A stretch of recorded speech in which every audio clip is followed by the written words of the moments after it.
Halo teman-teman, di sini kita akan mempresentasikan laporan hasil UTS kelompok kreasi React, di mana kita menamai proyek kita Quick Serve, yaitu sistem pemesanan dan manajemen antrian kafe berbasis web. Kemudian, kegunaan sistem dan transaksi. Boleh Jo di slide yang pertama, bab pertama.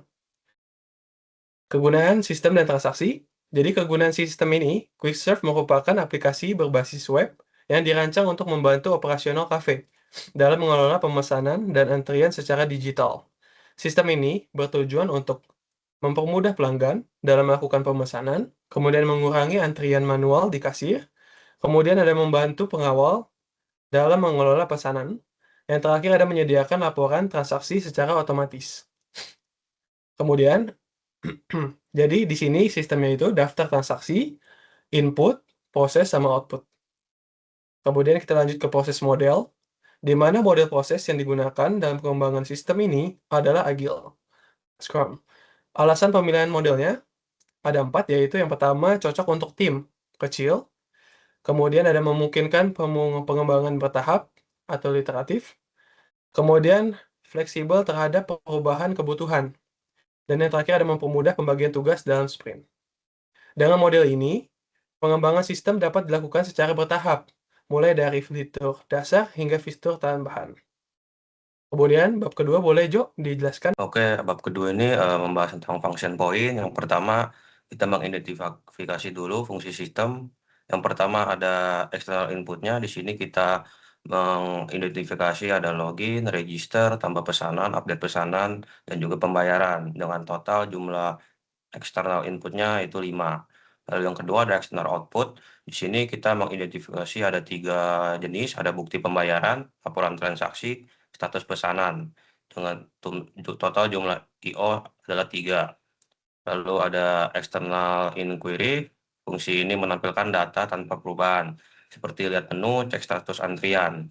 Dan dengan total jumlah EQ-nya adalah 2. Yang keempat ada internal logical file atau ILF, data yang disimpan dalam sistem.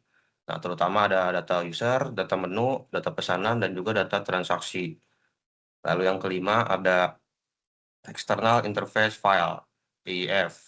Nah, estimasi biayanya tinggal kalikan 4 kali 3,5 bulan tadi, dengan dikali 15 juta untuk biayanya per orang. Nah, di sini kita dapat total 210 juta. Nah, lalu untuk bab 3 bisa dilanjutkan oleh Fernando dan Steven. Pada bagian ini kita akan membahas manajemen proyek. Dimulai dari risk table. Di risk table ini kita bisa melihat adanya risiko, dampak, dan mitigasi.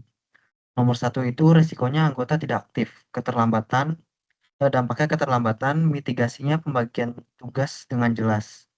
Lalu yang kedua itu risiko salah memahami kebutuhan. Dampaknya itu revisi sistem, mitigasinya diskusi awal. Lalu yang nomor 3 ada risiko banyak bug. Dampaknya itu sistem error, mitigasinya testing berkala. Terus selanjutnya di sini kita akan membahas work breakdown structure atau biasa disingkat dengan WBS. Pada bagian ini kita membuat work breakdown structure atau WBS untuk membagi pekerjaan proyek menjadi beberapa tahapan utama. Tahapan pertama itu adalah planning yang berisi kegiatan identifikasi kebutuhan sistem dan penentuan fitur yang akan dibuat. Tahapan kedua ada desain, yaitu membuat desain user interface serta desain database agar sistem memiliki struktur yang jelas. Terus yang ketiga ada development, yaitu membuat desain user interface serta desain database agar sistem memiliki struktur yang jelas. Selanjutnya di sini kita akan membahas tentang work breakdown structure atau biasa disingkat dengan WBS. Pada bagian ini kami membuat work breakdown structure atau WBS untuk membagi pekerjaan proyek menjadi beberapa tahapan utama. Tahapan pertama itu adalah planning yang berisi kegiatan identifikasi kebutuhan sistem dan penentuan fitur yang akan dibuat.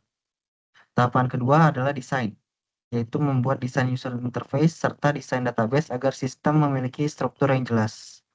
Terus yang ketiga ada development, di mana tim mulai melakukan coding baik untuk bagian front end maupun back end. Setelah itu masuk ke tahap testing, yang terdiri dari unit testing dan sistem testing untuk memastikan sistem berjalan dengan baik. Dan yang terakhir adalah deployment. Lalu yang kelima ada deployment, yaitu proses setup server dan publikasi aplikasi, serta diakhiri dengan documentation yang berisi penulisan laporan dan persiapan presentasi.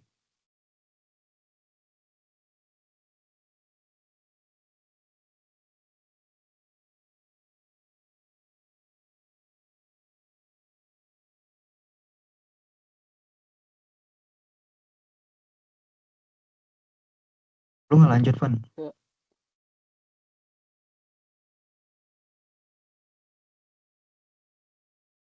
Di bagian selanjutnya ada Gantt chart di 3.3. Di sini ada 5 kegiatan. Kegiatan yang pertama yang tadi planning, design, development, testing, dan deployment. Untuk planningnya durasinya 3 hari. Mulainya di hari pertama, selesai di hari ketiga. Untuk kegiatan desain, durasi 5 hari, mulainya di hari keempat, selesai di hari ke-8. Development, durasinya ada di 14 hari, mulainya di hari 9 dan selesai di hari ke-22. Kegiatan keempat ada testing, durasinya 5 hari, mulainya di hari 23 dan selesai di hari ke-27. Deployment, durasi 3 hari, mulainya di hari ke-28 dan selesai di hari 30. Kalau dilihat dari sini, kegiatannya itu dilakukan secara berurutan dari hari pertama sampai ke hari 30. Artinya setiap tahap harus selesai lebih dahulu sebelum bisa berlanjut ke tahap berikutnya. Selanjutnya boleh ke percat.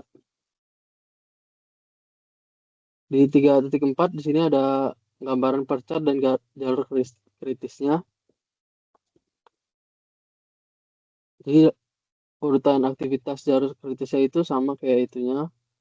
Planning, lalu kegiatan desain, development, ke testing, lalu ke deployment. Diagram ini membantu tim memahami urutan pekerjaan secara dependensi antar tugasnya. Ini ya.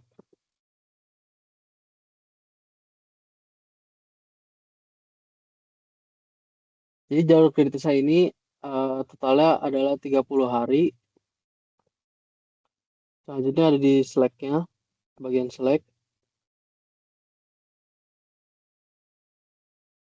Karena semua aktivitas dilakukan secara berurutan, maka nilai Slack untuk setiap aktivitas adalah 0, yang berarti tidak ada waktu cadangan.